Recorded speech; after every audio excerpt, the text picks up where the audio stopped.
ফেরাউনের লাশের অবিকৃত অবস্থার ব্যাখ্যা সারা জীবন বিজ্ঞানের কাছে অজানা রহস্য হয়েই থেকে যাবে। এর ব্যাখ্যা কোনো দিনও কেউ দিতে পারবে না। 1981 সালে তৎকালীন ফরাসি প্রেসিডেন্ট ফ্রাঁসোয়া মিতেরা মমি করে রাখা ফেরাউনের লাশ পরীক্ষা নিরীক্ষা এবং গবেষণার জন্য তা ফ্রান্সে পাঠাতে মিশর সরকারের কাছে অনুরোধ করেন। ফেরাউনের লাশবাহী বিমান যখন ফ্রান্সের মাটিতে অবতরণ করে তখন দেশটির সরকার প্রধান এবং মন্ত্রিপরিষদ সহ অনেক উচ্চপদস্থ ফরাসি কর্মকর্তা লাশটিকে সম্বর্ধনা জানাতে বিমানবন্দরে উপস্থিত হন। মনে হচ্ছিল যেন ফেরাউন এখনও জীবিত রয়েছেন এবং তিনিই ফ্রান্সের প্রকৃত শাসক। অভ্যর্থনা অনুষ্ঠানের পর ফেরাউনের লাশ ফ্রান্সের একটি বিশেষ সংরক্ষণাগারে নিয়ে যাওয়া হয়। দেশটির সেরা শল্যবিদ বা সার্জন এবং লাশ পরীক্ষায় বিশেষজ্ঞ এবং গবেষক এছাড়াও প্রত্নতাত্ত্বিকদেরকে সেখানে জড়ো করা হয়। ফেরাউনের মমি করা লাশ পরীক্ষা করা এবং এর অজানা রহস্যগুলো উদ্ঘাটনই ছিল এই পদক্ষেপের উদ্দেশ্য। ফেরাউনের লাশ সংক্রান্ত গবেষক টিমের প্রধান ছিলেন ডক্টর মরিস বুখাইলি। ফেরাউনের লাশ সংরক্ষণ অন্য গবেষকদের উদ্দেশ্য হলেও ডক্টর মরিস বুখাইলি নিজে ফেরাউনের মৃত্যু রহস্য উদ্ঘাটনে উদ্গ্রীব ছিলেন। সারা রাত ধরে তিনি গবেষণা চালান। কয়েক ঘন্টা গবেষণার পর ফেরাউনের লাশে তিনি লবণের কিছু অবশিষ্টাংশ খুঁজে পান। ফলে স্পষ্ট হয়ে যায় সাগরে ডুবেই ফেরাউনের মৃত্যু হয়েছে। মৃত্যুর পর তার লাশ সাগর থেকে উঠিয়ে এনে তারপর মমি করা হয়। কিন্তু ডক্টর মরিস বুখাইলির বিষয়ের মাত্রা ব্যাপক হয়ে উঠেছিল একটি বিশেষ প্রশ্নকে ঘিরে। এই লাশ কিভাবে অন্য লাশগুলোর চেয়ে বেশি মাত্রায় সংরক্ষিত বা অক্ষত রয়েছে?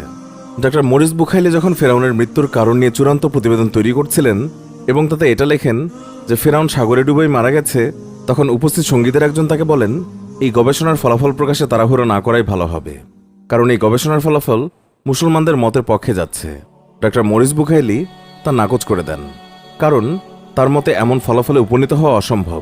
বিজ্ঞানের ব্যাপক উন্নতি এবং পরীক্ষা নিরীক্ষার অত্যন্ত উন্নত মানের এবং নিখুঁত সাজ সরঞ্জাম এবং উন্নত কম্পিউটার ছাড়া এটা প্রমাণ করা সম্ভব নয় বলে মরিস বুখাইলি মনে করতেন। এরপর ডক্টর মরিস বুখাইলিকে বলা হয় মুসলমানদের ধর্মগ্রন্থে এসেছে ফেরাউন ডুবে মারা গেছে, মৃত্যুর পরও তার শরীর অক্ষত থেকে যায়। এই কথা শুনে বিস্ময়ে হতবাক ডক্টর মরিস বুখাইলি ভাবলেন এটা কি মোটেও যৌক্তিক? কারণ মুহাম্মদ রাসূলুল্লাহ সাল্লাল্লাহু আলাইহি ওয়াসাল্লামের যুগের আরব জাতি এবং অন্যান্য মিশরীয়দের মাধ্যমে ফেরাউনের লাশ মমি করার কথা জানত না। মরিস বুখাইলি সারা রাত ফেরাউনের লাশের দিকে চোখ রেখে ভাবতে লাগলেন কিভাবে কোরআন ডুবে যাওয়া ফেরাউনের লাশ উদ্ধারের কথা জানল, অথচ খ্রিস্টিয়ানদের ধর্মগ্রন্থ বাইবেল এই গল্প বর্ণনার সময় ফেরাউনের লাশ উদ্ধার সম্পর্কে কিছুই বলেনি। নিজেকে তিনি প্রশ্ন করলেন এটা কি সেই ফেরাউন যে হযরত মুসা আলাইহিস সালামকে গ্রেফতারের জন্য তার পেছনে ছুটেছিল? এখন থেকে প্রায় 1400 বছর আগে হযরত মুহাম্মদ সাল্লাল্লাহু আলাইহি ওয়াসাল্লাম তা জানতেন। এটা কি বিশ্বাস করা সম্ভব? অস্থির বুখাইলি সেই রাতে বাইবেল এবং তৌরাত পড়া শুরু করেন। তৌরাতের একটি অধ্যায় তিনি পড়ছিলেন, পানি ফিরে এসে ফেরাউন সহ তার পিছে পিছে আসা ঘোড়াগুলো ও তার সেনাদের সবাইকে গ্রাস করে, তাদের কেউই রক্ষা পায়নি। এই অংশটুকু পরে বিস্মিত হলেন বুখাইলি। কিছুদিন পর ফরাসি সরকার কাঁচের কফিনে করে ফেরাউনের মমি আবারও মিশরে ফেরত পাঠায়। কিন্তু বুখাইলির মাথা তখনও ফেরাউনের সম্পর্কে কোরআনের বক্তব্য নিয়ে বিভোর ছিল। তিনি ফেরাউনের লাশ রক্ষা পাওয়া সংক্রান্ত কোরআনের বক্তব্য সম্পর্কে সুনিশ্চিত হওয়ার জন্য মুসলিম দেশগুলো সফরের সিদ্ধান্ত নেন। ফরাসি সার্জন বুখাইলি সৌদি আরবের চিকিৎসা সংক্রান্ত এক সম্মেলনে ডুবে যাওয়া ফেরাউনের লাশ রক্ষা পাওয়া সম্পর্কে গবেষণালব্ধ নতুন তথ্য উল্লেখ করেন। ওই সম্মেলনে মানবদেহ বিশ্লেষক একদল মুসলিমও উপস্থিত ছিলেন। এই অবস্থায় সেখানে একজন মুসলমান পবিত্র কোরআন খুলে সূরা ইউনুসের 92 নম্বর আয়াত তেলাওয়াত করলেন, যেখানে বলা হয়েছে অতএব আজকের জন্য রক্ষা করছি আমি তোমার দেহকে, যাতে তোমার পরবর্তীদের জন্য এটা একটা নিদর্শন হতে পারে।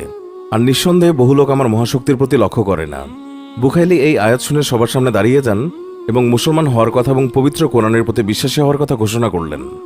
পবিত্র কোরআনের সত্যতা এভাবে প্রকাশিত হতে দেখে অনেকের চোখ থেকে গড়িয়ে পড়ল অশ্রু এবং হৃদয়ে বইল পরিবর্তনের ঝড়। বুখাইলি বহু বছর ধরে তার গবেষণায় বিজ্ঞানের নতুন তথ্যগুলোর সাথে কোরআনের মিল অমিল খুঁজতে গিয়ে একটি অমিলও পাননি। ফলে কোরআনে কোনো ভুল না থাকার ব্যাপারে তার ঈমান কেবলই দৃঢ়তর হয়েছে। তিনি এইসব গবেষণার ফলাফল তুলে ধরেছেন কোরআন, তাওরাত, বাইবেল এবং বিজ্ঞান শীর্ষক বইয়ে। 1400 বছর আগেও কোরআন বিজ্ঞানের এত সূক্ষ্ম দিক এত নির্ভুল এবং নিখুঁতভাবে তুলে ধরায় তার সীমাহীন বিস্ময় বিধৃত হয়েছে এই বইয়ে। ফলে তা পশ্চিমা বিজ্ঞানীদের মধ্যেও বিস্ময়ের ঝড় তুলেছে। বহু ভাষায় অনুদিত বইটি বেশ কয়েকবার ছাপাতে হয়েছে। অনেক অমুসলিম এই বই পড়ে পরবর্তীতে মুসলমান হয়েছেন। ফেরাউন সংক্রান্ত গবেষণার সাথে কোরআনের দেয়া তথ্যের মিল পেয়ে বুখাইলি উচ্চারণ করেছিলেন কোরআনের এই আয়াত, এরা কি কোরআনের প্রতি লক্ষ্য করে না? এটা যদি আল্লাহ ছাড়া অন্য কারো পক্ষ থেকে হতো তবে এতে অবশ্যই বহু বৈপরীত্য বা ভুল দেখতে পেত। সূরা নিসা আয়াত 82। এছাড়াও আরও জানা গেছে ফেরাউন নিজেকে আল্লাহ বা ঈশ্বর হিসেবে ঘোষণা করেছিলেন, যা ছিল নাস্তিকতার চরম বহিঃপ্রকাশ। আল্লাহ তাকে শাস্তিস্বরূপ তার মরদেহ চিরকাল অবিকৃত থাকার ঘোষণা শাস্তিস্বরূপ প্রদান করেছিলেন, যা পবিত্র কোরআনে বর্ণিত হয়েছে। এই অবিকৃত দেহটি যুগ যুগ ধরে একটি সতর্কবার্তা নির্দেশ করবে, স্মরণ করিয়ে দেবে যে আল্লাহ এক এবং তার কোনো অংশীদারি নেই। তিনি ব্যতীত আর কোনো মাবুদ নেই যে সৃষ্টি জগৎকে লালন করবে।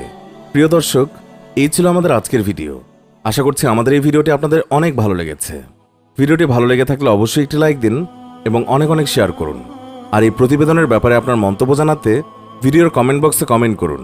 আর এখনও যদি আমাদের চ্যানেলটি সাবস্ক্রাইব না করে থাকেন তাহলে এক্ষুনি সাবস্ক্রাইব করে পাশে থাকা বেল আইকনটিতে ক্লিক করুন। এতে করে আমাদের নতুন ভিডিও নোটিফিকেশন সবার আগে পৌঁছে যাবে আপনার কাছে। এতক্ষণ ধরে আমাদের ভিডিওটি দেখার জন্য অনেক অনেক ধন্যবাদ।